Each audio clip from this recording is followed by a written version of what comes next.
Ako u vrtu primijetite samo jednog mrava, nemojte ga ignorisati, jer gdje je jedan, tu je najvjerovatnije i cijela vojska koja vreba ispod zemlje. Mravi nisu samo bezazleni gosti, oni mogu štititi biljne štetočine poput lisnih vaši, prenoseći ih s biljke na biljku i praveći ogromnu štetu u vašem vrtu. Ali ne brinite, danas ću vam otkriti jedno potpuno prirodno, jednostavno, ali nevjerovatno efikasno rješenje. Bez hemikalija, bez otrova. Samo sa sastojcima koje već imate kod svoje kuće napravit ćemo moćan prirodni sprej protiv mrava. Ostanite s nama do kraja videa jer recept stiže uskoro, a vjerujte mi, mravi će ga zapamtiti. A vi, dragi prijatelji, ako još niste, pretplatite se na naš kanal Dodaju Mesi i Speci i uključite zvonce za obavještenje o svakom novom videu. Potpuno je besplatno. Hvala vam puno na tome, a mi idemo odmah na naš video.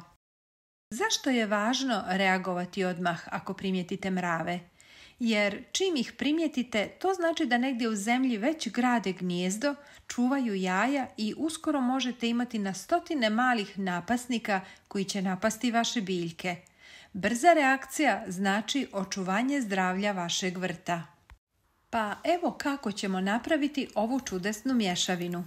A vi nam napišite u komentaru samo da ili ne.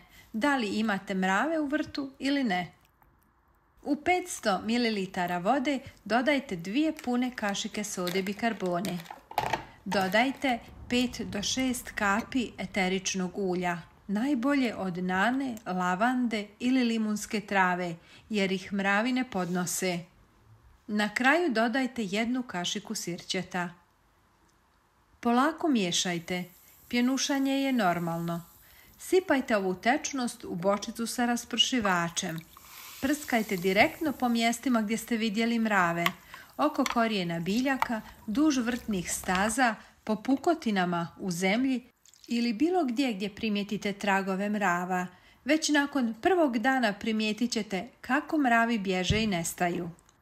Dragi prijatelji, pošaljite ovaj video i vašim prijateljima na društvenim mrežama. Hvala vam puno na tome.